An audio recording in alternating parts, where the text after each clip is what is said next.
ಮುಸಲ್ಮಾನರ ವಿಶ್ವಾಸವನ್ನ ಬಿಜೆಪಿ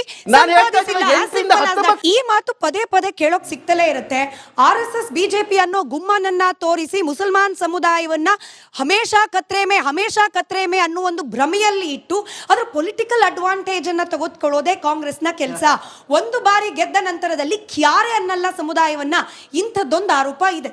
ಮುಸಲ್ಮಾನ್ ಸಮುದಾಯಕ್ಕೆ ನಿಜವಾಗೂ ಕಾಂಗ್ರೆಸ್ ಪಕ್ಷ ಮಸೀಹ ಆಗಿದ್ದಿದ್ರೆ ಪರ್ಯಾಯವಾಗಿ ಬೇರೆ ಪಕ್ಷಗಳ ಅವಶ್ಯಕತೆ ಏನಿರ್ತಿತ್ತು ಅಂತ. ಕಾಂಗ್ರೆಸ್ನವರ ಮೇಲೆ ಆ ಆರೋಪ ಇದೆ, ಬಿಜೆಪಿಯವ್ರ ಮೇಲೂ ಅದೇ ಆರೋಪ ಇದೆ.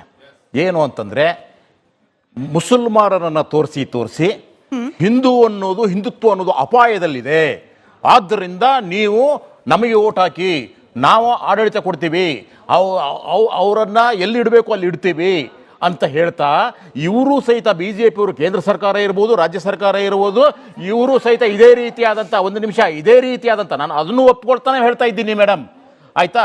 ಅದೇ ರೀತಿಯಾಗಿ ಅವರು ಏನು ಮಾಡ್ತಾ ಇದ್ದಾರೆ, ಮುಸ್ಲಿಮರನ್ನ ತೋರಿಸಿ ಹೆದರಿಸ್ತಾ ಇದ್ದಾರೆ. ಇವರು ಅವ್ರನ್ನೇ ತೋರಿಸಿ ಹೆದರಿಸಿ ಒಟ್ಟಿನ ಮೇಲೆ ತುಷ್ಟೀಕರಣ ಪಾಲಿಟಿಕ್ಸ್ ಇವಾಗೂ ನಾನು ಹೇಳ್ತಾ ಇರೋದು ಎರಡೂ ಕಡೆಯಿಂದ ಆಗ್ತಾ ಇಲ್ವಾ? ಮುಸ್ಲಿಂ ತುಷ್ಟೀಕರಣವನ್ನು ಯಾರು ಮಾಡ್ತಾ ಇದ್ದಾರೆ? ಕಾಂಗ್ರೆಸ್ನವರು ಅಂತ ಆರೋಪ ಇದೆ. ಅದೇ ರೀತಿಯಾಗಿ ಹಿಂದೂ ತುಷ್ಟೀಕರಣ ಯಾರು ಮಾಡ್ತಾ ಇದ್ದಾರೆ? ಬಿಜೆಪಿಯವರು ಅಂತ ಹೇಳ್ತಾ ಇದ್ದೀವಿ. ಕೇಳಿ, ದೊಡ್ಡ ಲಿಸ್ಟೇ ಕೊಡ್ತೀನಿ ನಿಮಗೆ. ಹಿಂದೂ ತುಷ್ಟೀಕರಣ ಮಾಡಿದ್ದೇನು ಅಂತ ಹೇಳ್ಬಿಟ್ಟು ಭಾವನಾತ್ಮಕವಾಗಿ ಪ್ರಚೋದನೆ ಹೇಗೆ ಮಾಡ್ತಾರೆ ಅನ್ನೋದು ಗೊತ್ತಿದೆ. ಇವ್ರು ಏನು ಪ್ರತಿಪಾದನೆ ಮಾಡ್ತಾ ಇದ್ದಾರೆ ಸಾಮಾಜಿಕ ನ್ಯಾಯ ಅಂತ ಹೇಳ್ಬಿಟ್ಟು, ಆ ಸಾಮಾಜಿಕ ನ್ಯಾಯ ಎಲ್ಲಿ ಬರಬೇಕು? ಈ ಚುನಾವಣೆ ವ್ಯವಸ್ಥೆಯಲ್ಲಿ ಸಾಮಾಜಿಕ ನ್ಯಾಯವನ್ನು ನೀವು ಕೊಡ್ತಾ ಇದ್ದೀರಾ? ಎಲ್ಲಿ ಕೊಡ್ತಾ ಇದ್ದೀರಿ? ಎಷ್ಟು ಜನಕ್ಕೆ ಬಿಜೆಪಿಯವರು ಅವ್ರ ಸಮುದಾಯದ ಜನಸಂಖ್ಯೆಗೆ ಅನುಗುಣವಾಗಿ ಅವರು ಇವತ್ತರೆಗೂ ಸಹಿತ ಚುನಾವಣೆಯಲ್ಲಿ ಅಭ್ಯರ್ಥಿಗಳಿಗೆ ಅವಕಾಶ ಮಾಡಿಕೊಟ್ಟಿದ್ದಾರೆ ಬಿಜೆಪಿಯವರು? ಒಬ್ರು ಇಲ್ಲ ಲೋಕಸಭೆಯಲ್ಲಿ, ಒಂದು ಟಿಕೆಟ್ ಕೊಡ್ಲಿಲ್ಲ, ನೆನ್ಪಿಟ್ಕೊಳ್ಳಿ, ಒಂದು ಕೊಡ್ಲಿಲ್ಲ, ಆಯ್ತಾ? ಈಗ ವಿಚಾರ ಒಂದ್ ನಿಮಿಷ ಇರಿ ಸರ್. ಇಡೀ ಭಾರತದಲ್ಲಿ 15% ಅವ್ರ ಜನಸಂಖ್ಯೆ ಇದ್ದಾಗ ಅವರು ಇವಾಗ ಪ್ರಾತಿನಿಧ್ಯತೆ ಬಿಜೆಪಿಯನ್ನು ಹೊರತುಪಡಿಸಿ ಬೇರೆ ಎಲ್ಲ ಪಕ್ಷಗಳ ಕೊಟ್ಟಿರ್ತಕ್ಕಂಥ ಪ್ರಾತಿನಿಧ್ಯ ಎಷ್ಟು? 4-5%. ಅಂದ್ರೆ ಅಟ್ಲೀಸ್ಟ್ ನೀವು ಸಾಮಾಜಿಕ ನ್ಯಾಯ ಅನ್ನುವರು ಏನ್ ಮಾಡ್ತಾರೆ? ಅವ್ರ ಜನಸಂಖ್ಯೆ ಎಷ್ಟಿದೆ ರೀ? 20 ಕೋಟಿ ಇದೆ ಅಲ್ವಾ? 20 ಕೋಟಿಗೆ ಅನುಗುಣವಾಗಿ ನೀವು ಯಾಕೆ ಅವರಿಗೆ ರಾಜಕೀಯ ಪ್ರಾತಿನಿಧ್ಯತೆಯನ್ನು ಕೊಡ್ತಾ ಇಲ್ಲ? ಇದು ಪರ್ಯಾಯವನ್ನು ಬಿಟ್ಬಿಡಿ. ನಾನು MLC ಮಾಡಿದೆ, ಇನ್ನೊಂದು ಪಂಚಾಯತ್ ಅಧ್ಯಕ್ಷ ಮಾಡಿದೆ ಅನ್ನೋದು ಬಿಟ್ಬಿಡಿ. ಲೋಕಲ್ ಇರೋದು ಅಲ್ಲಿ ಇರ್ತಕ್ಕಂಥ ಸಮುದಾಯದ ಬಾಹುಳ್ಯದ ಮೇಲೆ ಹೋಗುತ್ತೆ ಲೋಕಲ್ ಚುನಾವಣೆಗಳು.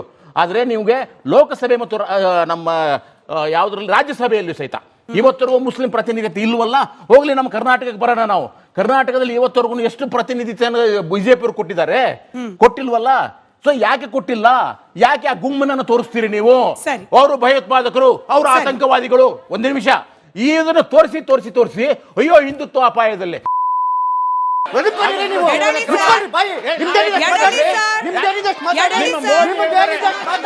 ಒಂದು ವಿಚಾರ ಸ್ಪಷ್ಟವಾಗಿರ್ಲಿ, ಇವತ್ತು ನಾವು ಮಾತನಾಡ್ತಾ ಇರೋದು ಮುಸಲ್ಮಾನರಿಗೆ ರಾಜಕೀಯ ಪ್ರಾತಿನಿಧ್ಯ. ಕಾಂಟ್ರವರ್ಸಿ ಮಾಡಬೇಕು ಅಂತ ಹಿಂದುತ್ವದ ವಿಚಾರ ತಂದ್ರೆ ನಾವು ಇದಕ್ಕೆ ಅವಕಾಶ ಕೊಡೋದಿಲ್ಲ. ದಾವಣಗೆರೆ ದಕ್ಷಿಣದಲ್ಲಿ ಮಾತ್ರ ಚುನಾವಣೆ ನಡೀತಾ ಇಲ್ಲ ನಟರಾಜ್ ಗೌಡ್ರೆ. ಕೇರಳ, ವೆಸ್ಟ್ ಬೆಂಗಾಲ್ ಎಲ್ಲಿ ಮುಸಲ್ಮಾನರ ಓಟು ಬಹಳ ನಿರ್ಣಾಯಕವಾಗುತ್ತೋ ಅಲ್ಲೂ ಕೂಡ ನಿಮ್ಮ ಪಕ್ಷದ ದಾವಣಗೆರೆ ದಕ್ಷಿಣ ಕ್ಷೇತ್ರದ ನಿರ್ಧಾರ ಪರಿಣಾಮ ಬೀರೋದಿಲ್ವಾ? ನೀವು ಹೇಗೆ ಹೋಗಿ ಕೇಳ್ತೀರಿ ಸರ್? ಜಮೀರ್ ಅಹಮದ್ ಅವರೇ ಹೋಗಿದ್ದಾರೆ ಮುಸಲ್ಮಾನ್ ಸಮುದಾಯದವರು ಓಟ್ ಹಾಕಿ ಅಂತ ಕೇಳಕ್ಕೆ.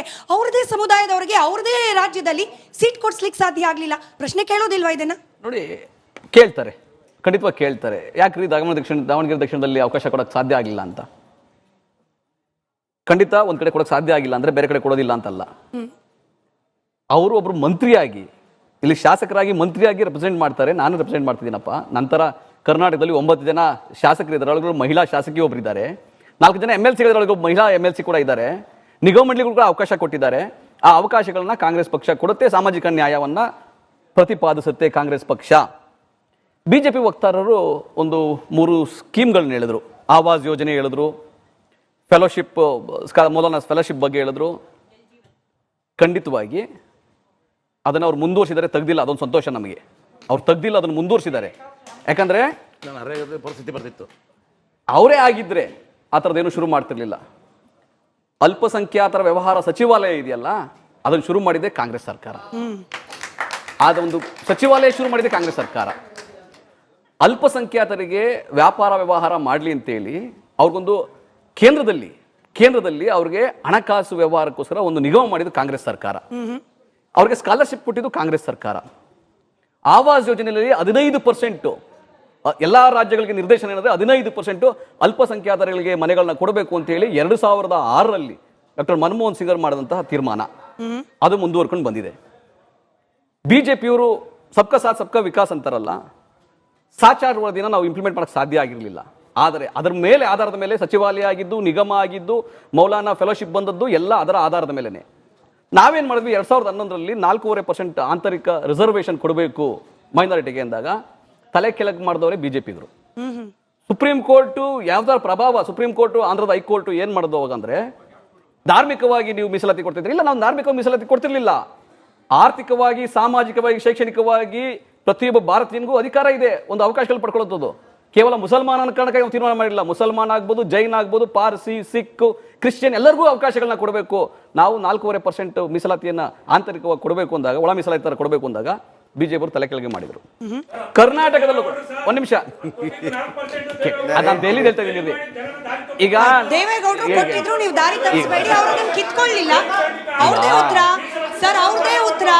ಈಗ ಕಾಂಗ್ರೆಸ್ನ ಯೋಜನೆಗಳನ್ನ ಬಿಜೆಪಿ ಕಿತ್ತಾಕ್ಲಿಲ್ಲ, ನಮ್ ಪುಣ್ಯ. ಹಂಗೆ ದೇವೇಗೌಡರ ಮೀಸಲಾತಿಯನ್ನ ಕಾಂಗ್ರೆಸ್ನವ್ರು ಕಿತ್ತಾಕ್ಲಿಲ್ಲ, ಪುಣ್ಯ. ಏನಿವೆ ಇಲ್ಲಿ ದೇವೇಗೌಡರು ಖಂಡಿತವಾಗಿ ದೇವೇಗೌಡರು RSS ನವರಲ್ಲ, ಅವರೊಬ್ಬ ಜಾತ್ಯತೀತವಾದಿ ಆಗಿದ್ರು, ಇಲ್ಲಿವರೆಗೂ ಆಗಿದ್ರು, ಕಳೆದ 2 ವರ್ಷಕ್ಕೆ ಮುಂಚೆವರೆಗೂ ಅವರು ತಂದಂಥದನ್ನ ಮುಂದುವರೆದಿತ್ತು. ಯಾಕಂದ್ರೆ ಆಂಧ್ರ ಪ್ರದೇಶದಲ್ಲಿ ಒಳ ಮೀಸಲಾತಿ ಇದೆ, ಅಲ್ಪಸಂಖ್ಯಾತರಿಗಿದೆ, ತೆಲಂಗಾಣದಲ್ಲಿದೆ, ಕೇರಳದಲ್ಲಿದೆ, ತಮಿಳುನಾಡಲ್ಲಿದೆ, ಹಿಂದುಳಿದ ವರ್ಗ ಅಂತ. ಯಾಕಂದ್ರೆ ಆರ್ಥಿಕವಾಗಿ, ಶೈಕ್ಷಣಿಕವಾಗಿ ಹಿಂದುಳಿದ ವರ್ಗ ಅಂತ. ಕರ್ನಾಟಕದಲ್ಲೂ ಅದಿತ್ತು, ತಗೊಂಡ್ಬೋದು, ಸಂತೋಷನೇ ನಮಗೆ, ದೇವೇಗೌಡ ಸಂತೋಷ. ಅದು ಮುಂದುವರೆದಿತ್ತು. ನಾವು ಯಾವತ್ತೂ ಅದಕ್ಕೆ ಕಿತಾಪತಿ ಮಾಡಕ್ ಹೋಗಿರಲ್ಲ, ತುಂಟತನ ಮಾಡಕ್ ಹೋಗಿರಲ್ಲ. 4%, ಯಾಕಂದ್ರೆ ಅವರು ಪ್ರಯತ್ನನೂ ಮಾಡ್ತಿಲ್ಲ ಅನ್ನೋದು ನಿಜ ಅಲ್ಲ, ಕೇಳಿಸ್ಕೊಳ್ಳಿ. ಈ ದುರುಳ ಮನಸ್ಥಿತಿಯ ಆಳ್ವಿಕೆ ಇತ್ತಲ್ಲ, ಅವ್ರೇನ್ ಮಾಡಿದ್ರು, 4% ಕಿತ್ತು 2% ಮೇಲ್ವರ್ಗದವ್ರಿಗೆ ಅಂತ ಹೇಳಿ 2% ಅದನ್ನ ತೋರ್ಸಿದ್ರಿ,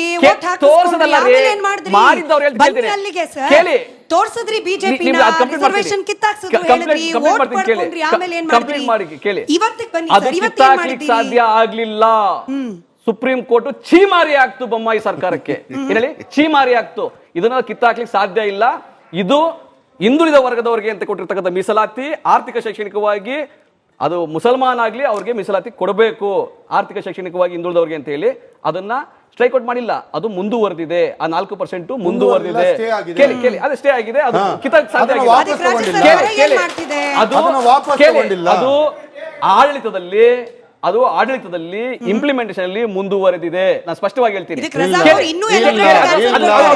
ಬಟ್ ವೆರಿ ಸ್ಮಾರ್ಟ್ಲಿ ನನ್ನ ಉತ್ತರ, ನನ್ನ ಪ್ರಶ್ನೆ ಏನಾಗಿತ್ತು, ದಾವಣಗೆರೆ ದಕ್ಷಿಣದಲ್ಲಿ ತನ್ನ ಸಮುದಾಯಕ್ಕೆ ಟಿಕೆಟ್ ಕೊಡಿಸ್ಲಿಕ್ಕೆ ಸಾಧ್ಯವಾಗದ ಜಮೀರ್ ಅವರು ಕೇರಳದಲ್ಲಿ ಹೋಗಿ ಮುಸಲ್ಮಾನರು ಕಾಂಗ್ರೆಸ್ಗೆ ವೋಟ್ ಹಾಕಿ ಅಂತ ಹೇಳಿ ಹೆಂಗ್ ಕೇಳ್ತಿದ್ದಾರೆ, ಅದಕ್ಕೆ ನೀವು ಉತ್ತರ ಕೊಡ್ಲೇ ಇಲ್ಲ. ಕೊಡ್ತೀನಿ ನೋಡಿ, ನಾನು ಕೇವಲ ದಾವಣಗೆರೆ ದಕ್ಷಿಣ, ಇಡೀ ಭಾರತದ ಮುಸಲ್ಮಾನರ ಭವಿಷ್ಯವನ್ನ ಅಥವಾ ವರ್ತಮಾನವನ್ನ ತೀರ್ಮಾನ ಮಾಡೋದಿಲ್ಲ. ದಾವಣಗೆರೆ ದಕ್ಷಿಣ. ಒಂದ್ ನಿಮಿಷ ಅಬ್ದುಲ್, ಮನಸ್ಥಿತಿ ಆಚೆ ಬಂತಲ್ಲ, ಒಂದ್ ನಿಮಿಷ.